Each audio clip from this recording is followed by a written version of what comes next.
महाप्राण ज्योतिपुंज पूज्य गुरुदेव के चरणों में वंदन। आदरणीय समणी जी, उपस्थित भाइयों और बहनों, हम बात करेंगे भावनाओं पर। भावना क्या है? सबसे पहले हमें यह सोचना है कि भावना है क्या। भावना यानी अपने विचारों को बदलने का एक सोपान। बहुत सारी सीढ़ियां हैं। हम किसी भी सीढ़ी के थ्रू अपने आत्म विकास की ओर प्रस्थान कर सकते हैं। उसमें एक सीढ़ी है भावना। भावना अनुप्रेक्षा का एक प्रकार। जो व्यक्ति जैसा बनना चाहता है उसी के अनुरूप कार्य करे, उसी के अनुरूप अपने आप को बनाए, उसी के अनुरूप अपना चिंतन करे, उसको हम कहते हैं भावना। सीधी भाषा में कहे तो नेगेटिव विचारों को हटाकर पॉजिटिव विचारों को रिप्लेस करना भावना है। यानी केवल विचारों को बदलना।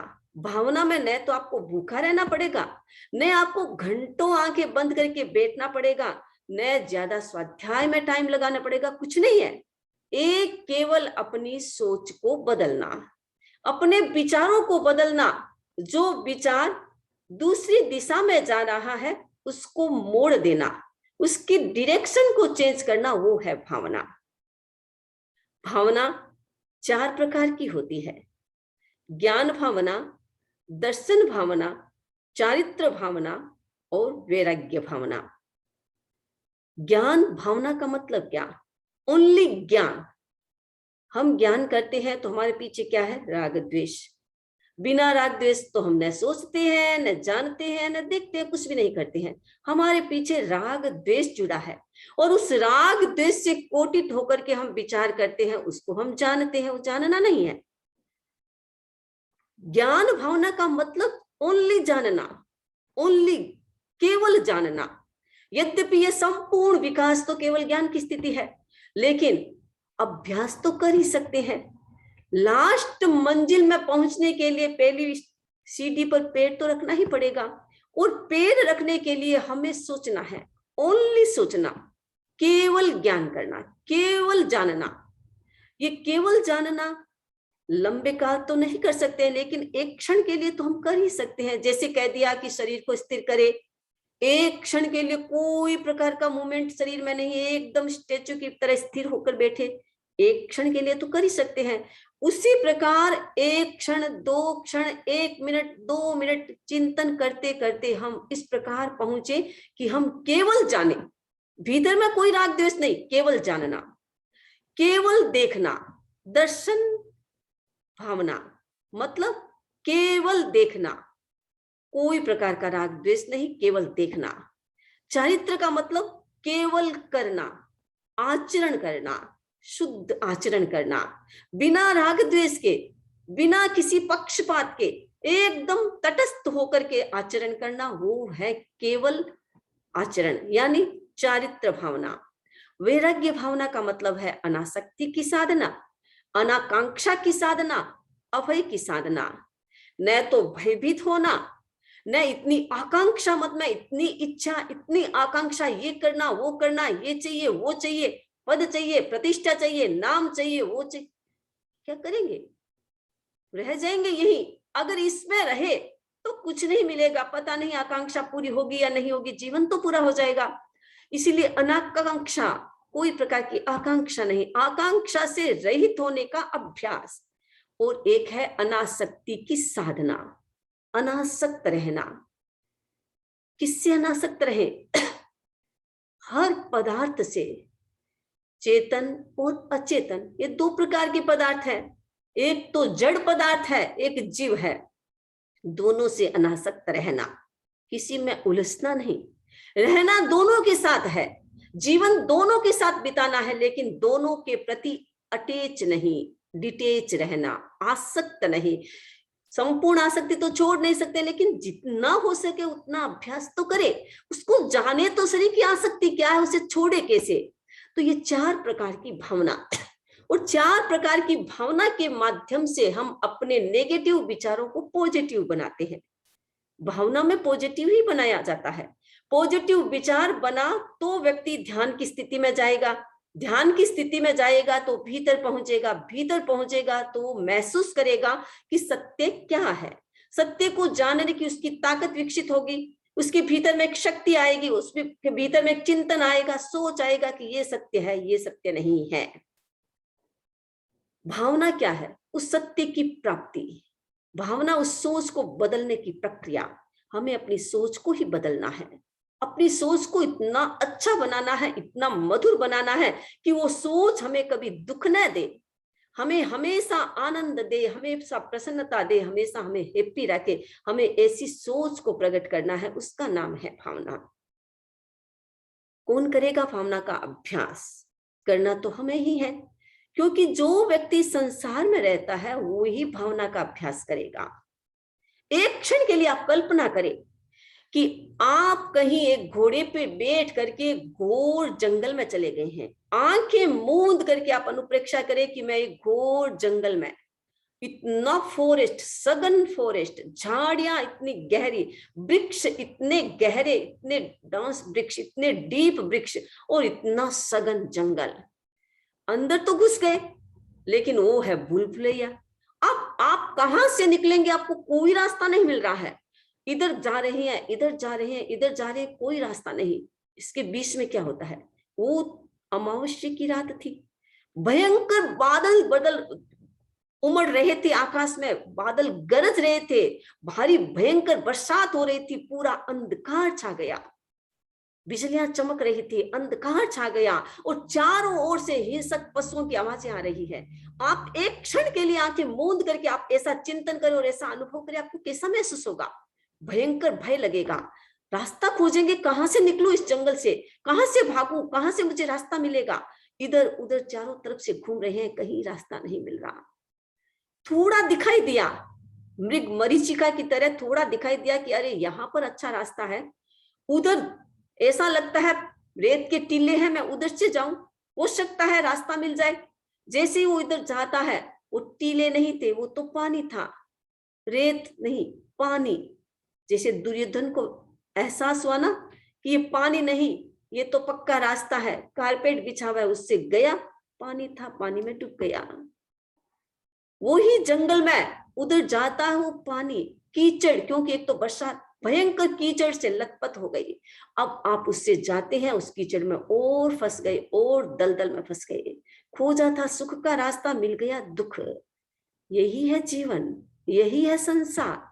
अनंत भवों से हम भटकते आ रहे हैं, और ये जंगल, भयंकर जंगल जिसमें कर्म रूपी लताएं उगी है, इतने सघन वृक्ष है, इतना सघन जंगल है, और चारों तरफ से हिंसक पशुओं की आवाजें आ रही है, और बरसात, निरंतर बरसात, 5 आश्रम की बरसात, मिथ्यात्व, अव्रत, प्रमाद, कसाय, योग, भयंकर बरसात उसकी हो रही है। उसमें व्यक्ति को पता नहीं चल रहा कर मैं क्या रहा हूं, और मोह रूपी अंधकार, अमावस्या, मोह रूपी अमावस्या, इतना घोर अंधकार, मुझे रास्ता ही नहीं मिलेगा। इस प्रकार के संसार में हम अनंत काल से भटकते आ रहे हैं।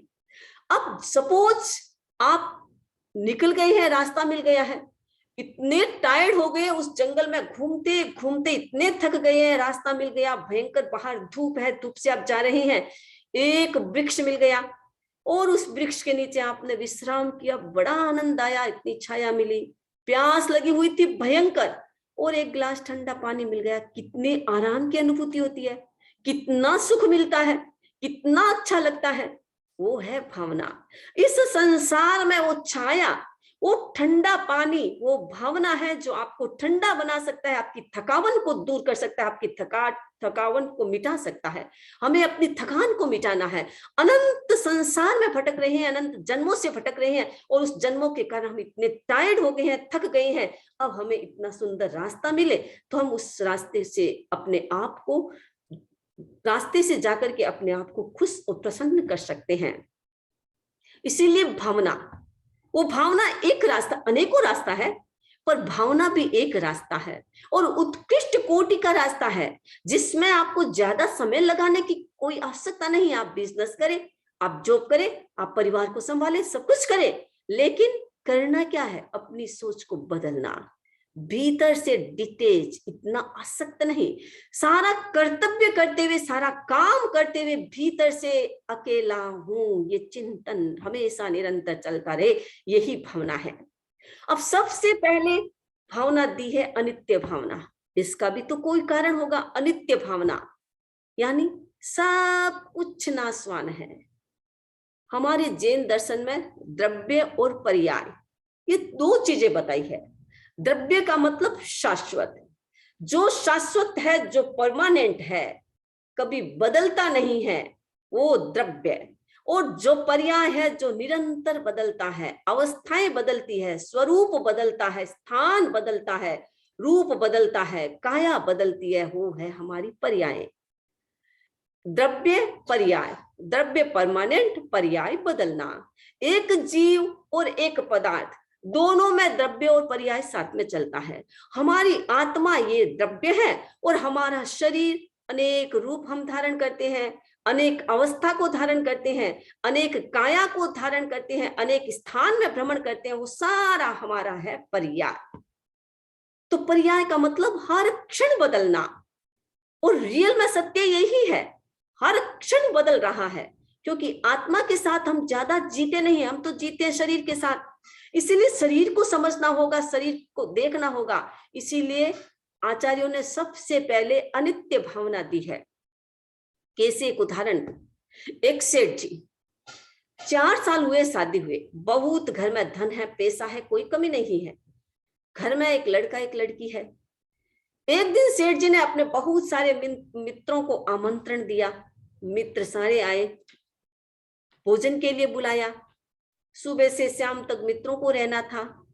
प्रातःकाल टेबल पर नाश्ता लग गया था। बहुत अनेक प्रकार के नाश्ता बनाया, अनेक प्रकार के आइटम थे। सेठ जी की पत्नी ने नाश्ता लगाया, सब खुश थे, खाने के लिए तैयार बैठे हैं। इतने में सेठ जी को कॉल आता है, सेठ जी बहुत बड़ा कस्टमर आया है, लाखों का माल लेने वाला है, अब जल्दी से दुकान में आइए।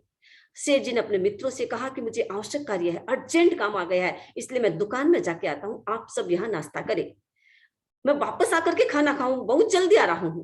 सेठ जी चले गए।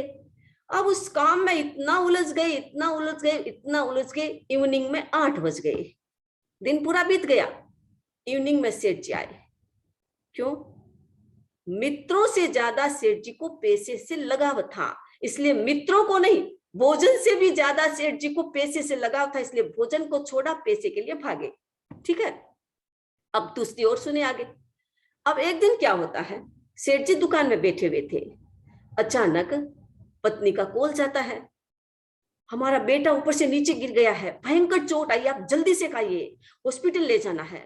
बहुत बड़ा कस्टमर आया हुआ था। मुनिमो कहा कि आप लोग सल्टे इसे, मुझे आवश्यक कार्य के लिए अर्जेंट है मेरा, मुझे घर जाना है, मैं वापस आता हूँ। सेठ जी घर आए, अपने बेटे को हॉस्पिटल ले गए, बेटे की टेक केयर की, अच्छी तरह उसका इलाज करवाया। पूरा दिन बीत गया, कस्टमर चला गया। क्यों? धन का लोभ नहीं था उस समय, धन से ज्यादा महत्वपूर्ण था बेटा, बेटे से ज्यादा लगाव, धन को छोड़ा। आगे और सुने। अब फिर क्या होता है, एक दिन की बात, पत्नी का कॉल आता है, पत्नी प्रेग्नेंट थी, कॉल आता है, भयंकर वेदना हो रही है, जल्दी आइए आप, मुझे हॉस्पिटल जाना है। हॉस्पिटल सेठ जी को, अपनी पत्नी को ले जाते हैं, एडमिट किया। डॉक्टर ने कहा बड़ी भयंकर स्थिति है। क्या है डॉक्टर साहब? कुछ कुछ क्या हो रहा है? आप दोनों में से एक को बचा पाएंगे, या तो बच्चा बचेगा या पत्नी बचेगी। सेठ जी ने सोचा कि पत्नी रहेगी तो बच्चा तो फिर हो जाएगा, तो कोई बात नहीं है, बच्चा न बचे तो कोई बात नहीं है, पत्नी को बचाना है। अब पत्नी को बचा लिया। महत्वपूर्ण क्या हुआ, उस लड़के के से ज्यादा महत्वपूर्ण आ गई पत्नी। पत्नी की सुरक्षा की। अब बेटे से, भोजन से, आहार से, फूड से ज्यादा महत्वपूर्ण बन गया पैसा, पैसे से ज्यादा महत्वपूर्ण बन गया अपना परिवार, बच्चे, बच्चे से ज्यादा महत्वपूर्ण बन गई अपनी बीबी, पत्नी। अब आगे और सुने। एक बार की घटना, सेठ जी बाहर से आए थे, पत्नी किचन में थी। अचानक हो हल्ला होता है, भयंकर आवाज आती है, आग लग गई, आग लग गई, आग लग गई, भागो भागो भागो, आग लग गई। और सेठ जी के घर में भी आग लग गई। पुलिस ने कहा भागिए सेठ जी, नहीं तो मर जाएंगे। अब सेठ जी ने पत्नी को भी नहीं देखा, भागा वहां से निकल करके आग से। पत्नी झुलस गई, पत्नी को नहीं देखा। क्यों? क्योंकि इस शरीर को बचाना था। पत्नी से ज्यादा महत्वपूर्ण क्या हो गया? शरीर। इसीलिए आचार्य ने कहा पहले शरीर के ममत्व को छोड़ो, पहले इसको जानो कि है क्या। पत्नी इतना धोखा नहीं दे सकेगी, बेटा इतना धोखा नहीं देगा, लेकिन ये शरीर तो उससे ज्यादा धोखेबाज है, आपको कभी भी धोखा दे सकता है, आपको पता ही नहीं चलेगा कि कितना धोखा देता है। बड़ा आप अच्छा इसके साथ स्नेह करते हैं, बड़ा इसे अच्छा रखते हैं, बड़ा पोषण देते हैं, टिप टॉप रखते हैं, एकदम श्रृंगार करते हैं, अनेक प्रकार की वस्तुओं का यूज करते हैं, बस ये बॉडी अच्छी लगे। पर ये बॉडी आपकी नहीं है, ये कभी भी हमको धोखा दे सकती है। यही है नित्य भावना। नाशवान है सब कुछ, क्षणिक है सब कुछ। कौन है कौन नहीं कोई पता नहीं है इस दुनिया का, किसी का पता नहीं है। इसीलिए शरीर को सबसे पहले समझना है, और इसको हम अनित्य भावना से ही समझ सकते हैं। 4 प्रकार की भावना: दान भावना, शील भावना, तप भावना, भाव भावना। सबसे पहले दान का महत्व है। दान तो कोई भी व्यक्ति दे सकता है, क्योंकि वो पराई चीज है, मेरी अपनी नहीं है। वैसे तो अपनी है, लगाओ तो उससे ही ज्यादा होता है, अटैचमेंट तो उससे ज्यादा है, आज तो उसी से ज्यादा अटैचमेंट है। लेकिन दान निकल सकता है। दान से ज्यादा मुश्किल क्या है? शील। पत्नी को दूर करना मुश्किल है। शील से ज्यादा मुश्किल क्या है? तप। 24 घंटे अपने शरीर के प्रति अनासक्त होना, यह है तप। बड़ा मुश्किल है। इसीलिए सबसे पहले इस शरीर से ममत्व है जो उसको दूर करना, यही अनित्य अनुप्रेक्षा है।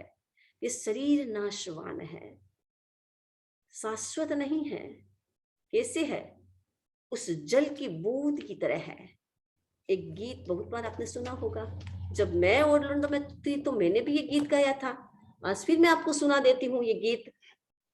जीवन है पानी की बूंद, कब मिट जाए रे। जीवन है पानी की बूंद, कब मिट जाए रे। होनी अनहोनी होनी अनहोनी, कब क्या घट जाए रे। जीवन है पानी की बूंद, कब मिट जाए रे। जीवन है पानी की बूंद, कब मिट जाए रे। जिसको माना था अपना, अपना ही तो था सपना। जिसके लिए माया जोड़ी, वो क्या तेरा है अपना।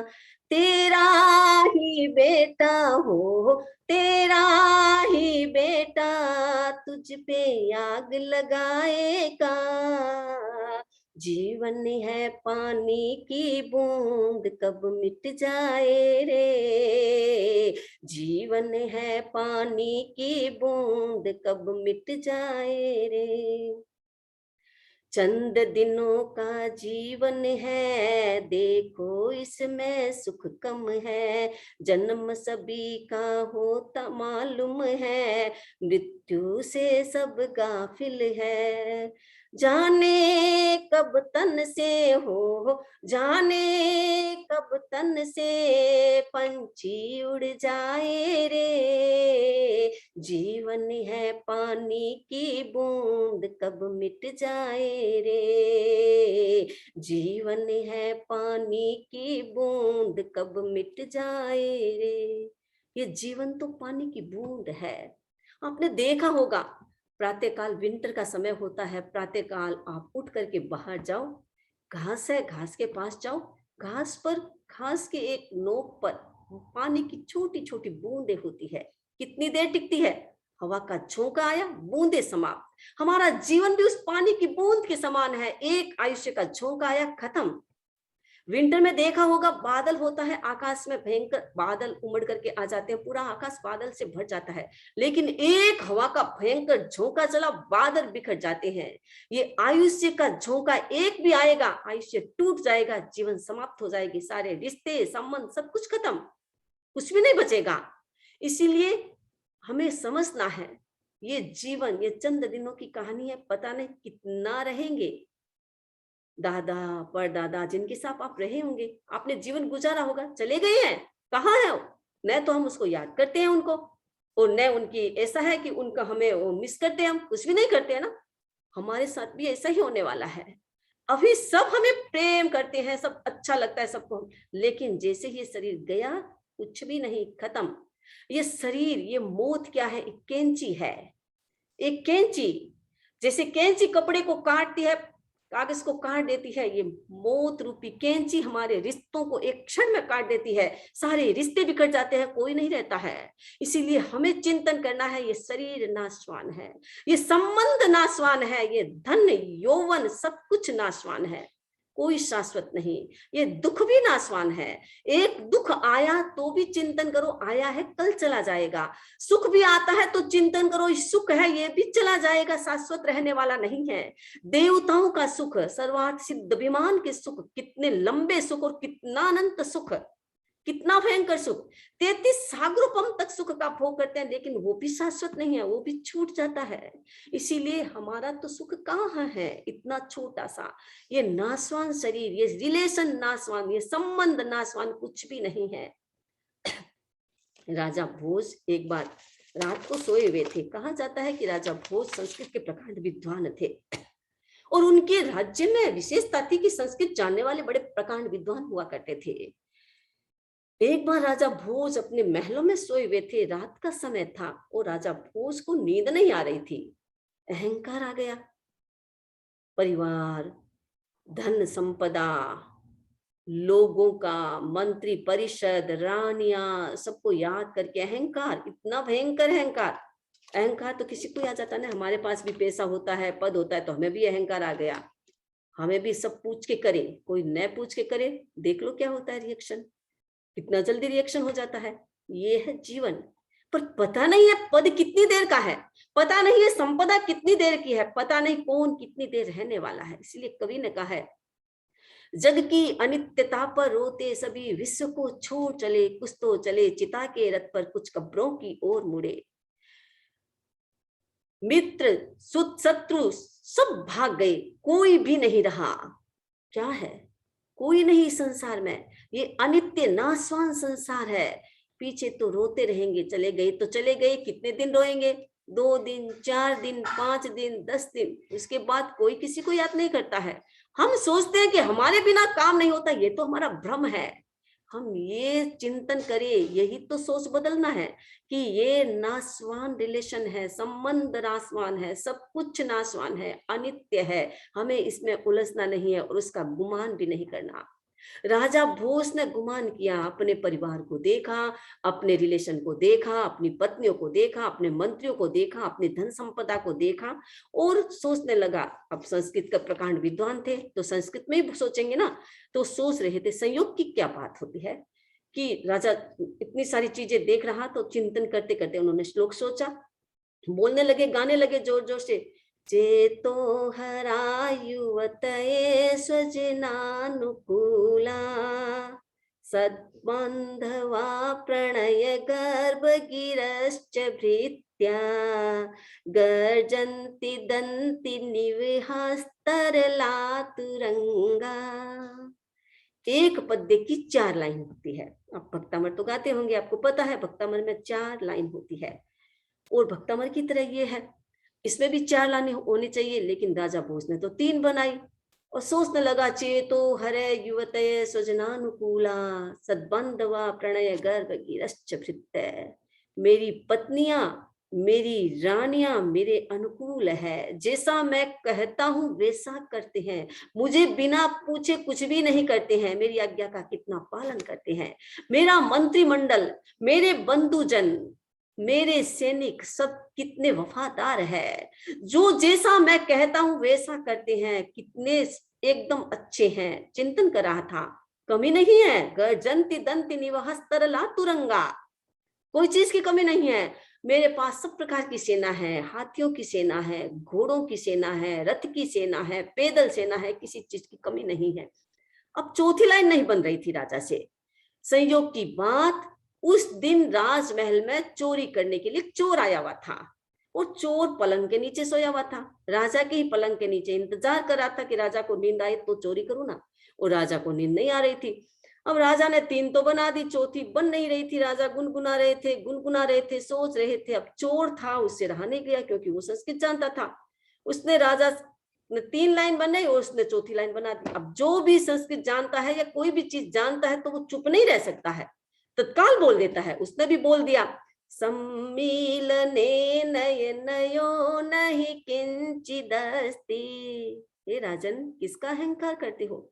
ये सब चीजें कब तक है? जब तक आंखें खुली है। आंखें बंद होने के बाद कुछ भी तेरा नहीं है, सब कुछ पराया है। और आंखें कब बंद हो जाए ये तू नहीं जानता। इसलिए कहा, जन्म तो सब जानते हैं, लेकिन मृत्यु कोई नहीं जानता कि मृत्यु कब आने वाली है। ये कभी भी आ सकती है, भयंकर है ये मृत्यु। राजा भोज ने सोचा, अरे आज तो मुझे प्रतिबोध मिल गया। तत्काल बिस्तर से उठे, कौन हो भाई तुम? बाहर आओ, सामने आओ। चोर सामने आ गया। कौन हो? मैं एक चोर हूं, आपके राजमहलों में चोरी करने के लिए आया था। क्या कुछ नहीं मिला? मिलता तो बहुत महाराज, लेकिन आप जगे हुए थे। आपने आंखें बंद नहीं की तो मैं कहां से सामान ले जाता? आंखें बंद होती तो ले जाता ना। राजा इतना खुश हुआ, एक तो उसकी सत्यवादिता पर, और दूसरी कि तुमने तो आज मुझे इतनी प्रेरणा दे दी है, मेरी आंखें खोल दिया। इतने दिन तो मेरी आंखें बंद थी, लेकिन अब मुझे सत्य पता चल गया है कि इस दुनिया में कोई किसी का नहीं है। मैं किसका अहंकार करूं, किसका घमंड करूं, किसके पीछे पागल बनूं? कुछ भी तो शाश्वत नहीं है। बचपन बीत गया, बचपन से युवा बन गई, युवा से व्यक्ति बूढ़ा हो गया, बाल सफेद हो गए, दांत टूट गए, सब कुछ हो गया, घुटनों में दर्द हो गया, सुनाई कम देने लगा। किसका है अहंकार? जब व्यक्ति युवा होता है तो चिंतन करता है कि मेरी तो आंखें इतनी स्वस्थ है, मेरे कान स्वस्थ है, और उन 5 इंद्रियों को पुष्ट करने की कोशिश करता है। काम भोग इतने अच्छे लगते हैं। हमारे आगमकारों ने क्या कहा है, ये काम भोग अनर्थ का मूल है, अनर्थ का खजाना है। इंद्रिय विषयों में आसक्त होना, कोई अच्छा शब्द कानों में पड़ा, उसमें आसक्त हो गई। कोई बुरा शब्द कानों में पड़ा, प्रतिशोध का भाव, गुस्से का भाव पैदा हो गया। ये भी क्षणिक है, जीवन नाशवान है। किसका अहंकार, किसके प्रति द्वेष, किसके प्रति राग, ये व्यक्ति सोच लेता है, चिंतन करता है, तो वो अपने जीवन को अच्छा जी सकता है। जीना तो संसार में ही है, इसी संसार में जीना है, सारी क्रिया करते हुए जीना है, सारी सोच को करते हुए जीना है, लेकिन सोच को केवल पॉजिटिव बनाना है, बस इतना ही करना है। यही है अनित्य भावना। बस सजग रहना है कि ये शरीर नाशवान है, इस पर ज्यादा विश्वास नहीं करो, ज्यादा भरोसा मत करो। इसीलिए हमारे आचार्य ने शांत सुधारस भावना की रचना की। आचार्य विनय विजय ने भावना की रचना की। उन्होंने एक श्लोक बनाया है, कवलयन्न वीरतम जंगमा जंगमं जगदहो नैव तृप्यति कृतान्तः मुखगतान् खाद तस्य करतलगतै न कथमुपलप्स्यते स्म विरन्तः। यानी आप जैसे, मान लीजिए एक उदाहरण दूं मैं, कोई एक मोटा ताजा व्यक्ति है और बहुत खाना खाता है, खाना भी बहुत खाता है, भीम की तरह खाना खाता है, बहुत खाना खाता है। अब 2 दिन तक उसको कोई खाना नहीं मिला बेचारे को, इतना भूखा, ऐसे जैसे कोई खाना मिले तो वो टूट पड़े, इतना भूखा था। कभी कभी आपने देखा होगा, कुत्ते लोग होते हैं, खाना नहीं मिलता है, खाना भोजन तो टूट पड़ते हैं एक दूसरे पर। वैसे ही वो सोचा कि इतना भूखा। एक सेठ के पास गया, सेठ जी भूख लगी है, खाना दो। सेठ ने सोचा बेचारा भिखारी है, इतना 2 दिन से भूखा पेटा, खाया नहीं है। तो सेठ जी के पास बहुत फूड था, सेठ जी ने बहुत खाना दिया, दयालु थे, इतना सारा खाना दिया, इतनी सारी मिठाइयां दी, इतने आइटम दिए। आप तो उसको देखा, वो टूट पड़ा उस पर खाने के लिए। अब इतना जल्दी जल्दी, क्योंकि भूख लगी हुई थी, तो जल्दी जल्दी खा रहा है, जल्दी जल्दी उठा करके मुट्ठी भर के खा रहा है। मुंह में डाला, चबया भी नहीं, और सीधा गले से उतारा। मुंह में डाला, गले से उतारा। अब जीवन कितना क्षणिक है, सोचना तो ये है, ये कहानी महत्वपूर्ण नहीं है। बात यह है कि मुंह में डाला, एक मुंह में ग्रास है, दूसरा हाथ में है, क्योंकि वो भूखा था ना तो हाथ में ले लिया उसने, दूसरा उसके हाथ में है। अब दूसरा उसके हाथ में, उसमें मुंह में जाने में कितनी देरी है उसकी? केवल मुंह वाला गले तक न उतरे तब तक की देरी है। जीवन भी ऐसा ही है। हम सब उस यमराज के हाथों में ऐसे ही बैठे हैं। वो एक को चबा रहा है, एक को निगल रहा है, एक को निगल जाएगा तो दूसरे का नंबर आएगा, पता नहीं किसका नंबर आ जाए। ये है जीवन। हमें इस पर चिंतन करना है, यही अनित्य भावना है। चिंतन ही करना है, उसके साथ अपने आप को लीन करना है। सोते समय, उठते समय, खाते समय, पीते समय दिमाग में एक चिंतन रखो, नाशवान है, चंचल है ये शरीर, चंचल है ये शरीर, नाशवान है ये शरीर, शाश्वत नहीं है। कैसे है नाशवत? आपने देखा होगा, आषाढ़ का महीना आता है और भयंकर बरसात होती है, बादल एकदम काले काले हो जाती है, भयंकर अंधकार जैसे हो जाता है और बरसात, भयंकर बरसात। उस बरसात में बिजली चमकती है। बिजली आई, एकदम चमकी, कितनी देर रही बिजली? 1 क्षण, 2 क्षण, 3 क्षण, कितनी देर? जीवन उतना ही उस विद्युत की तरह, उस बिजली की तरह है, कभी भी ये बिखर सकता है। इसलिए सावधान, जो समय बीत जाता है वो नहीं आएगा, आता है। इसलिए कहा, इंसान खोके वक्त को पाता नहीं कभी, इंसान खोके वक्त को पाता नहीं कभी, जो दम गुजर गया वह फिर आता नहीं कभी। इसीलिए हमेशा ये चिंतन करें, समय गुजर गया तो कभी लौट के नहीं आने वाला है, चिंतन करना है। राजा जनक एक बार अपने राजमहलों में सोए हुए थे। अचानक राजा जनक को एक स्वप्न आता है। स्वप्न क्या आया कि मेरे राज्य के लोग ने बगावत कर दी और मुझे राज्य से च्युत करके मुझे जंगल में भेज दिया। और राजा जनक सोच रहे हैं, कोई मेरे साथ नहीं है, मैं अकेला जंगल में घूम रहा हूँ। स्वप्न देख रहे हैं, सत्य नहीं था। मैं अकेला जंगल में घूम रहा हूँ, इतने भूखे प्यासे, कोई खाने को नहीं मिल रहा था, पास में कोई बर्तन भी नहीं था और भूखे प्यासे जा रहे हैं। अचानक देखा कहीं सदव्रत हो रहा है और लोगों को फूड दिया जा रहा है। राजा जनक ने भी देखा कि क्या करूं, मेरे पास तो बर्तन ही नहीं है, फूड लूंगा क्या? तो उन्होंने देखा कोई टूटा हुआ बर्तन पड़ा था मिट्टी का, उनको उठाया और वहां गया जहां फूड दिया जा रहा था। राजा जनक ने फूड को अपने पात्र में लिया, पात्र में लेकर के उसने सोचा, चलो इतनी भूख लगी है, थोड़ा जो भी राब मिली है, जो भी दलिया मिला है, खा लूंगा। किनारे जाने लगे, इतने में पीछे से 2 गायें आती है दौड़ करके, वो राजा जनक के ऊपर चढ़ जाती है। राजा जनक गिर जाता है, पात्र गिर जाता है, दलिया बिखर जाता है, मिट्टी में मिल जाता है। इतने में राजा जनक की आंख खुली, क्योंकि बाहर से आवाज आई, सनराइज होने वाला था और आवाज आई, महाराज जनक की जय हो, महाराज जनक की जय हो, जय हो, विजय हो। राजा जनक की आंखें खुली, ये क्या है, ये क्या है? जो मैंने अभी देखा वो सत्य है, ये सत्य है, सत्य क्या है आखिर? अब राजा जनक पूरे दिन सोचने लगे, सत्य है क्या आखिर? चिंतन करते, कोई भी दरबार में आता, पूछता, ये सत्य है, वो सत्य है, ये सत्य है या वो सत्य है? सब लोग सोचने लगे, राजा को हो क्या गए, पागल तो नहीं हो गए राजा? इस प्रकार क्या बातें करते हैं, ये सत्य है या वो सत्य है, ये सत्य है या वो सत्य है, कुछ भी नहीं बता रहे हैं। राजा तो एकदम चिंतन में, वो सत्य है या ये सत्य है, क्योंकि स्वप्न भी तो बड़ा अटपटा था ना।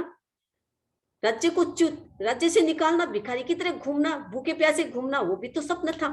अब एकदम चिंतन करने लगे। इतने में अष्टावक्र आते हैं, राजा जनक के गुरु समझो, अष्टावक्र आते हैं। आया, अष्टावक्र को पूछा, ऋषिवर ये क्या है, वो सत्य है या सत्य है? अष्टावक्र तो बहुत ज्ञानी थे, कहा, राजन ये भी सत्य, वो भी सत्य है। कैसे महाराज? वो छोटा सत्य है, ये बड़ा सत्य है, सत्य दोनों है। वो थोड़े टाइम के लिए आया था, ये लंबे काल के लिए, लेकिन दोनों ही स्वप्न है। एक आप ये मत सोचो कि वो स्वप्न है, ये स्वप्न नहीं है, ये भी स्वप्न है। हम जिसको अच्छा मान रहे हैं, सत्य मान रहे हैं, ये स्वप्न जाल है, कुछ भी नहीं है, माया जाल है, कुछ भी नहीं है, इसलिए ये माया है, ये स्वप्न है, ये स्वप्न का संसार है, ये इंद्रजाल है, ये कुछ भी सत्य नहीं है। इसलिए चिंतन करना है कि हमें क्या करना है। राजा जनक इतने ज्ञानी बन गए, वैसे भी वो ज्ञानी थे, लेकिन ये सत्य जब समझ में आया कि नहीं वो भी सत्य है, ये भी सत्य है, नासक्त हो गए राज्य से। राज्य का भोग करते थे, सारा काम करते थे, लेकिन राज्य से अनासक्त थे। एक बार गुरु ने बहुत प्रशंसा की, राजा जनक की बहुत प्रशंसा की, क्योंकि गुरु जब उपदेश देते थे राजा जनक का इंतजार करते। सारे शिष्यों को लगता कि गुरुदेव तो पक्षपात करते हैं, राजा जनक में इतनी क्या विशेषता है? वो आते हैं, नहीं आते हैं तो इंतजार करते, हम सब आ जाते हैं, राजा जनक नहीं आते तो इंतजार करते, प्रवचन चालू नहीं होता। शिष्यों को एकदम ऐसा अटपटा लगता था। गुरु को पता चल गया कि शिष्यों के मन में रिएक्शन है राजा जनक को लेकर के, और मेरे पर पक्षपात का दोष भी लगा रहे हैं। सोचा एक दिन इनको प्रेरणा देनी है।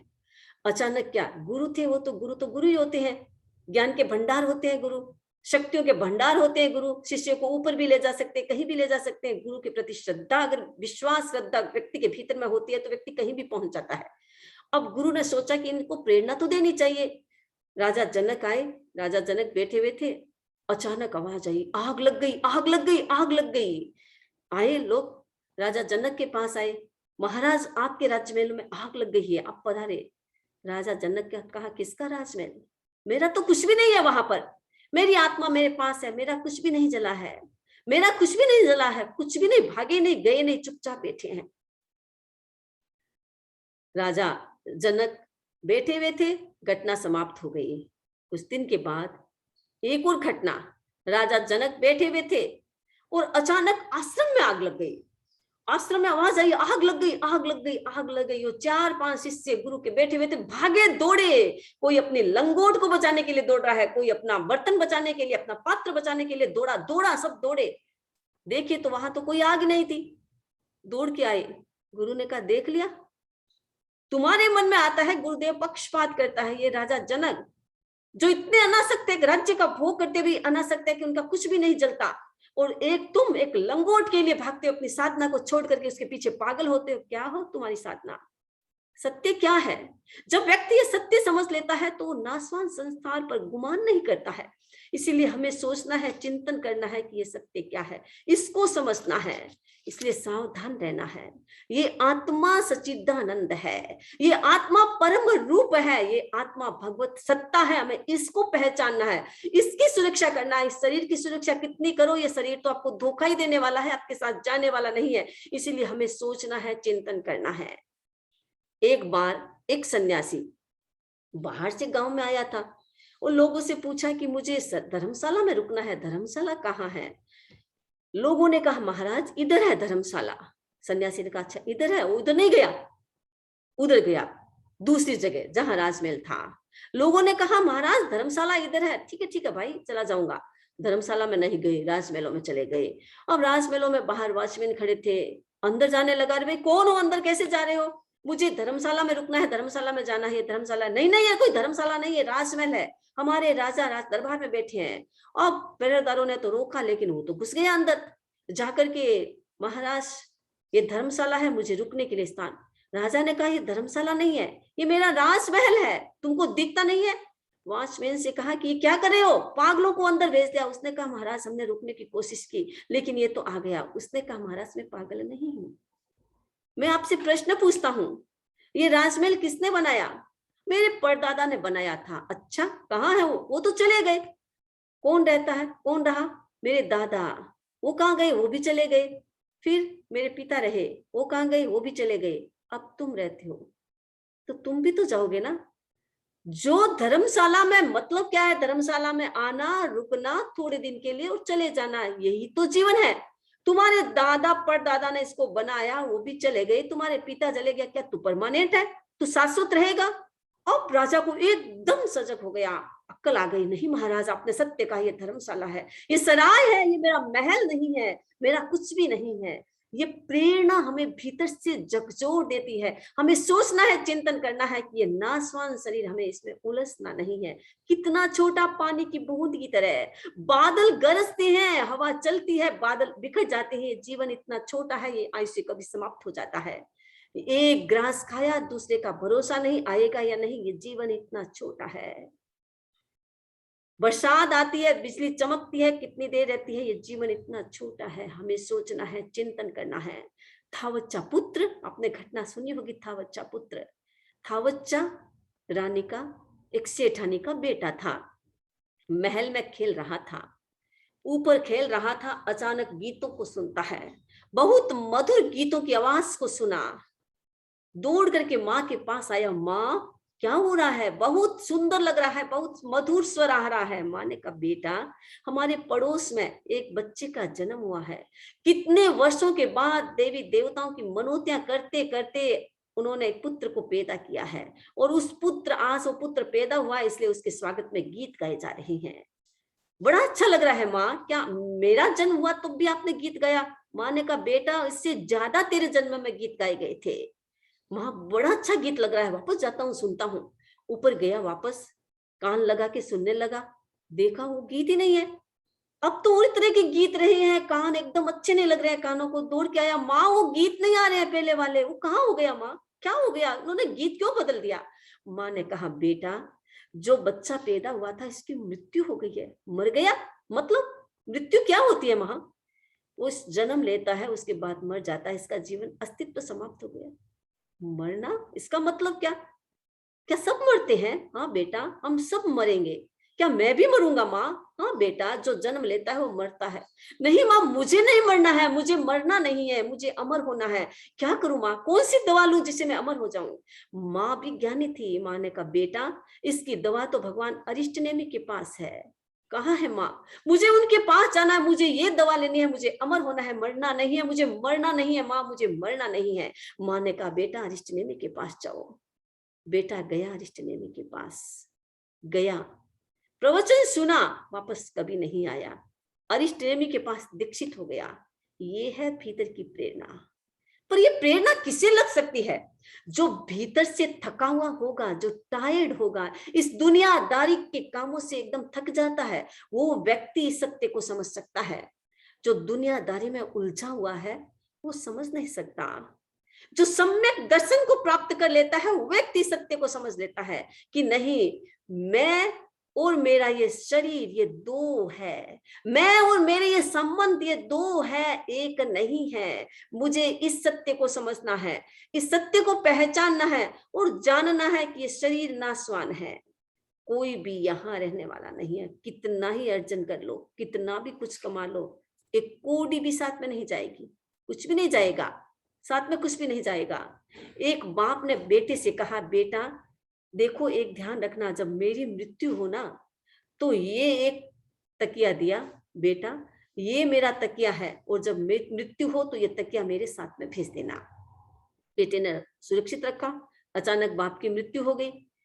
बाप ने, अब पंडित जी ने उनका दाह संस्कार करने के लिए तैयारी की तो कहा कि मेरे पिताजी की इच्छा थी ये तकिया साथ में लो। पंडितों ने कहा नहीं नहीं कोई चीज साथ में नहीं जा सकती, नहीं ये तकिया तो देना ही पड़ेगा, मेरे पिता ने कहा। अब वो बच्चा जोर जोर से बोलने लगा मेरे पिता ने कहा, मेरे पिता की इच्छा थी, ये तकिया इनके साथ में डालो। पंडितों ने कहा नहीं ये नहीं हो सकता, कोई भी साथ में नहीं जा सकती चीज, हम इनको स्नान करके नए वस्त्र पहनाएंगे, पुरानी चीजें कोई साथ में नहीं जाएंगी, नहीं आपको भेजना पड़ेगा, ये तकिया भेजना पड़ेगा। इतने में ही उस पिता का फ्रेंड आता है।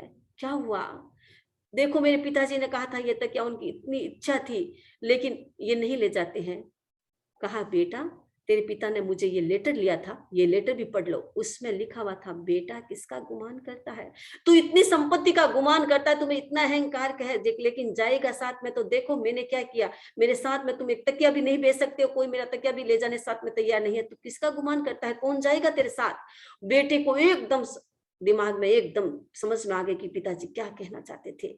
सजग हो गया, ये जीवन इतना छोटा है, कुछ भी साथ में नहीं जाने वाला है। इसीलिए कहते हैं हजारों एस का सामान मूल्य और मालिक थे, हजारों एस का सामान मूल्य और मालिक थे। सिकंदर जब गया दुनिया से कि दोनों हाथ खाली थे, कुछ भी हाथ में नहीं था।